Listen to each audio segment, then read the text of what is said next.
ಚಾಮರಾಜನಗರ ಜಿಲ್ಲೆಯ ಯಳಂದೂರು ತಾಲೂಕಿನ ಬಿಳಿಗಿರಿ ರಂಗನ ಬೆಟ್ಟಕ್ಕೆ ಹೋಗುವ ರಸ್ತೆಯಲ್ಲಿ ಕರಡಿ ದರ್ಶನವಾಗಿದೆ. ಭಾರೀ ಮಳೆಯಲ್ಲಿ ರಸ್ತೆ ದಾಟಿ ಹೋಗ್ತಾ ಇದ್ದ ಕರಡಿ ದೃಶ್ಯ ಪ್ರಯಾಣಿಕರ ಮೊಬೈಲ್ನಲ್ಲಿ ಸೆರೆಯಾಗಿದೆ. ಸಾಮಾಜಿಕ ಜಾಲತಾಣದಲ್ಲಿ ಜಾಂಬವಂತನ ವಿಡಿಯೋ ಭಾರೀ ವೈರಲ್ ಆಗ್ತಿದೆ. ಮಾತು ಬಾರದ ಮಹಿಳೆ ಜೊತೆ ಅನುಚಿತವಾಗಿ ವರ್ತಿಸಿದ ಘಟನೆ ಬೀದರ್ನ ಹುಮ್ನಾಬಾದ್ ತಾಲೂಕಿನ ಹಳ್ಳಿಖೇಡದಲ್ಲಿ ನಡೆದಿದೆ. ಅಬು ಪಾಷಾ ಮಾತು ಬಾರದ ಮಹಿಳೆ ಜೊತೆ ಅನುಚಿತವಾಗಿ ವರ್ತಿಸಿದ ಕೀಚಕ. ಸದ್ಯ ಆರೋಪಿ ಅಬು ಪಾಷಾ ವಿರುದ್ಧ ಹಳ್ಳಿಖೇಡ ಪೊಲೀಸ್ ಠಾಣೆಯಲ್ಲಿ ಪ್ರಕರಣ ದಾಖಲಾಗಿದ್ದು, ದೂರಿನಲ್ಲಿ ಮಹಿಳೆ ಬಟ್ಟೆ ಹರಿದು ಮಾನಭಂಗ ಮಾಡೋದಕ್ಕೆ ಯತ್ನಿಸಿದ್ದಾಗಿ ಉಲ್ಲೇಖಿಸಲಾಗಿದೆ. ಆರೋಪಿ ಅಬು ಪಾಷಾನನ್ನ ವಶಕ್ಕೆ ಪಡೆದು ಪೊಲೀಸರು ವಿಚಾರಣೆ ನಡೆಸ್ತಾ ಇದ್ದಾರೆ. ಮಂಡ್ಯ ಜಿಲ್ಲೆ ನಾಗಮಂಗಲ ತಾಲೂಕಿನ ಬೆಳ್ಳೂರು ಕ್ರಾಸ್ ಸಮೀಪ ಇರುವ ಬಿಜಿಎಸ್ ಆಸ್ಪತ್ರೆಯಿಂದ ಅಂಗಾಂಗ ದಾನದ ಬಗ್ಗೆ ಅರಿವು ಮೂಡಿಸೋದಕ್ಕೆ ನಿರ್ಮಲಾನಂದನಾಥ ಸ್ವಾಮೀಜಿ ನೇತೃತ್ವದಲ್ಲಿ ಜಾಗೃತಿ ಜಾಥಾ ನಡೆಸಲಾಯಿತು. ಜಾಗೃತಿ ಜಾಥಾಗೆ ಮಂಡ್ಯ ಜಿಲ್ಲೆ ಉಸ್ತುವಾರಿ ಸಚಿವ ಚಲುವರಾಯಸ್ವಾಮಿ, ನಟ ಧ್ರುವ ಸರ್ಜಾ ಚಾಲನೆ ನೀಡಿದರು. ಅಂಗಾಂಗ ವೈಫಲ್ಯದಿಂದ ಬಳಲ್ತಾ ಇರುವವರಿಗೆ ಮೆದುಳು ನಿಷ್ಕ್ರಿಯವಾದವರ ಅಂಗಾಂಗ ದಾನ ಮಾಡಿದ್ರೆ ಉಪಯೋಗವಾಗುತ್ತೆ ಅಂತ ನಿರ್ಮಲಾನಂದನಾಥ ಸ್ವಾಮೀಜಿ ಮನವಿ ಮಾಡಿಕೊಂಡ್ರು.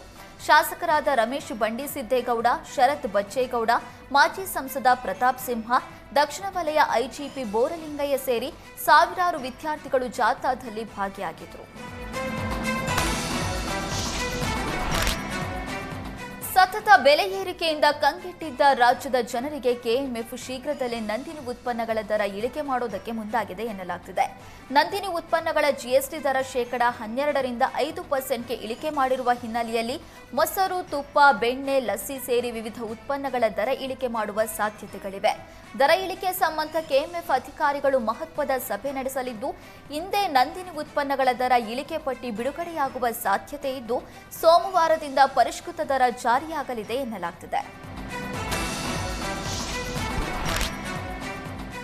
ರಾಜ್ಯದಲ್ಲಿ ಸೆಪ್ಟೆಂಬರ್ 23ರವರೆಗೆ ಭಾರೀ ಮಳೆಯಾಗಲಿದೆ ಎಂದು ಹವಾಮಾನ ಇಲಾಖೆ ಮುನ್ಸೂಚನೆ ನೀಡಿದೆ. ಮುಂದಿನ 3-4 ದಿನಗಳ ಕಾಲ ರಾಜ್ಯದಲ್ಲಿ ಮೋಡ ಕವಿದ ವಾತಾವರಣ ಇರಲಿದೆ ಅಂತ ಹೇಳಲಾಗಿದೆ. ಬೆಂಗಳೂರು ಸೇರಿದಂತೆ ರಾಜ್ಯದ ಹಲವು ಜಿಲ್ಲೆಗಳಲ್ಲಿ ಸೆಪ್ಟೆಂಬರ್ 24ರವರೆಗೆ ಹವಾಮಾನ ಇಲಾಖೆ ಯೆಲ್ಲೋ ಅಲರ್ಟ್ ಘೋಷಣೆ ಮಾಡಿದೆ.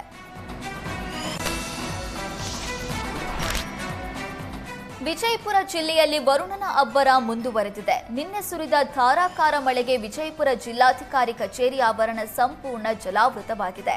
ಡಿಸಿ ಕಚೇರಿ ಆವರಣ ಜಲಾವೃತಗೊಂಡ ಪರಿಣಾಮ ಕಚೇರಿಗೆ ಭೇಟಿ ಕೊಡಲು ಬಂದ ಸಾರ್ವಜನಿಕರು, ಹೋರಾಟಗಾರರು ಪರದಾಡುವಂತಾಗಿದೆ.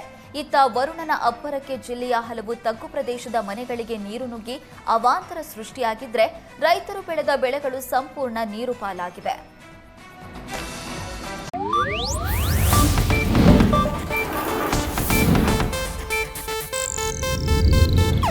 ಇದು ಏಷ್ಯಾನೆಟ್ ನ್ಯೂಸ್ ನೆಟ್ವರ್ಕ್ ಪ್ರಸ್ತುತಿ.